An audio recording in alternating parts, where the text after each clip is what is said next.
हरे कृष्ण। आइए सुनते हैं रमा एकादशी व्रत की कथा। एक बार धर्मराज युधिष्ठिर कहने लगे, हे भगवान, कार्तिक कृष्ण एकादशी का क्या नाम है? इसकी विधि क्या है? इसके करने से क्या फल मिलता है?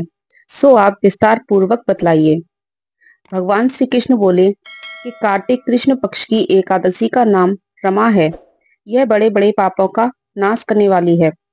इसका महत्तम मैं तुमसे कहता हूँ, ध्यान पूर्वक सुनो। हे राजन, प्राचीन काल में मुचकुंद नाम का एक राजा था। उसकी इंद्र के साथ बड़ी मित्रता थी और साथ ही यम, कुबेर, वरुण और विभीषण भी उसके मित्र थे। यह राजा बड़ा धर्मात्मा, विष्णु भक्त और न्याय के साथ राज्य करता था। उस राजा की एक कन्या थी जिसका नाम चंद्रभामा था। उस कन्या का विवाह चंद्रसेन के पुत्र सोहन के साथ हुआ था। एक समय वह सोवन ससुराल आया। उन्हीं दिनों जल्द ही पुण्यदायिनी रमा एकादशी आने वाली थी। जब व्रत का दिन समीप आ गया तो चंद्रभामा के मन में अत्यंत संकोच उत्पन्न हुआ कि मेरे पति अत्यंत दुर्बल हैं और मेरे पिता की आज्ञा अति कठोर है। दसवीं को राजा ने ढोल बजवाकर सारे राज्य में यह घोषणा करवा दी कि एकादशी को भोजन नहीं करना चाहिए। ढोल की घोषणा सुनते ही सोवन को अत्यंत चिंता हुई और वह अपनी पत्नी से कहने लगा कि हे प्रिय, अब क्या करना चाहिए? मैं किसी प्रकार भी भूख सहन नहीं कर सकूंगा। ऐसा उपाय बतलाओ कि जिससे मेरे प्राण बच सकें, अन्यथा मेरे प्राण अवश्य चले जाएंगे। चंद्रभामा कहने लगी कि हे स्वामी, मेरे पिता के राज्य में एकादशी के दिन कोई भी भोजन नहीं करता। हाथी, घोड़ा, ऊंट, बिल्ली, गौ इत्यादि भी तृण अन्न, जल आदि ग्रहण नहीं कर सकते। फिर मनुष्य का तो कहना ही क्या है।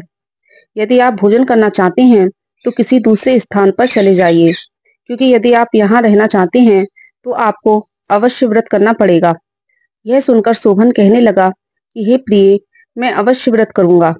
जो भाग्य में होगा वह देखा जाएगा। इस प्रकार से विचार कर सोहन ने व्रत रख लिया और वह भूख प्यास से अत्यंत पीड़ित होने लगा। जब सूर्य नारायण अस्त हो गए और रात्रि को जागरण का समय आया, जो वैष्णव भक्त के लिए अत्यंत हर्ष देने वाला था, परंतु सोहन के लिए अत्यंत दुखदायी हुआ।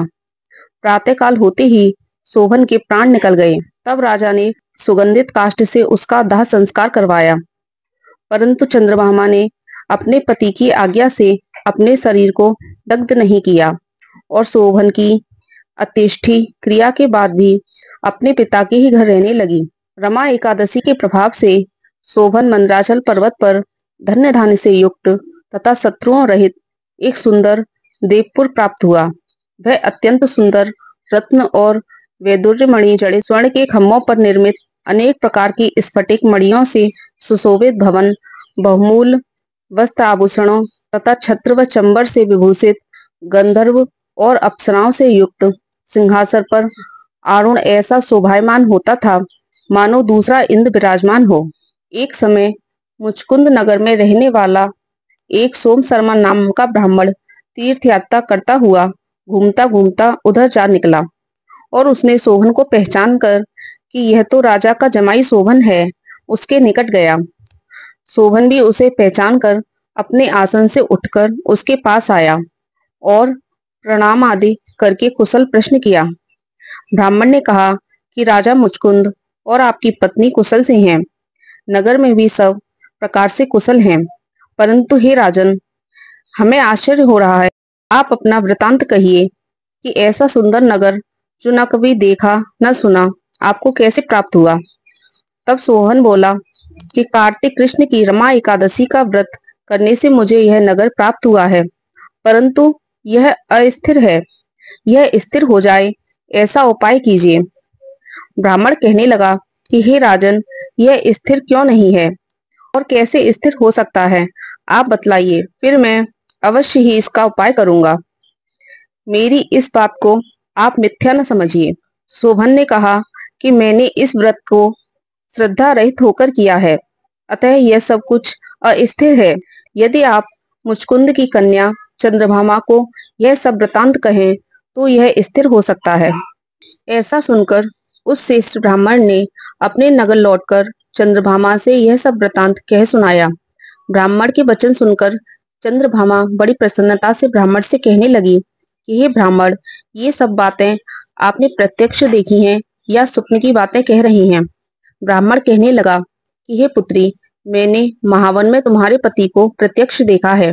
साथ ही किसी से विजय न हो ऐसा देवताओं के नगर के समान उसका नगर भी देखा है, और उन्होंने यह भी कहा है कि यह स्थिर नहीं है। जिस प्रकार वह स्थिर रह सके सो उपाय करना चाहिए। चंद्रभामा कहने लगी कि हे विप्र, तुम मुझे वहां ले चलो।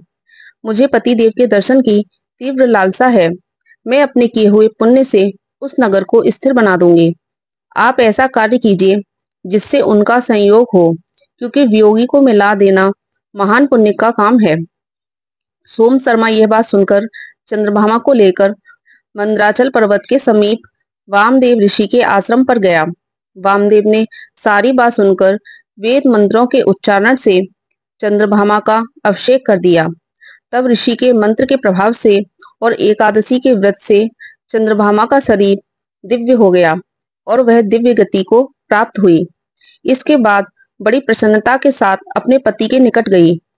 अपनी प्रिय पत्नी को आते देख शोभन अति प्रसन्न हुआ और उसे बुलाकर अपनी बाईं तरफ बिठा लिया।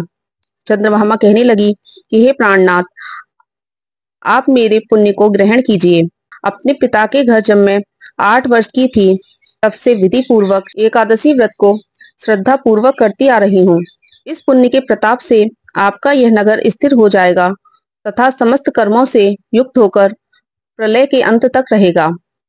इस प्रकार चंद्रभामा ने दिव्य आभूषणों और वस्त्रों से सुसज्जित होकर अपने पति के साथ आनंद पूर्वक रहने लगी।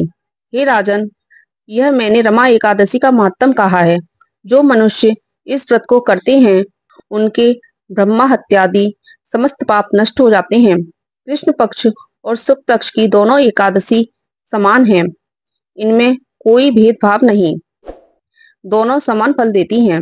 जो मनुष्य इस महात्म को पढ़ते अथवा सुनते हैं वे समस्त पापों से छूटकर विष्णु लोक को प्राप्त होते हैं। बोलिए विष्णु भगवान की जय। माता लक्ष्मी की जय।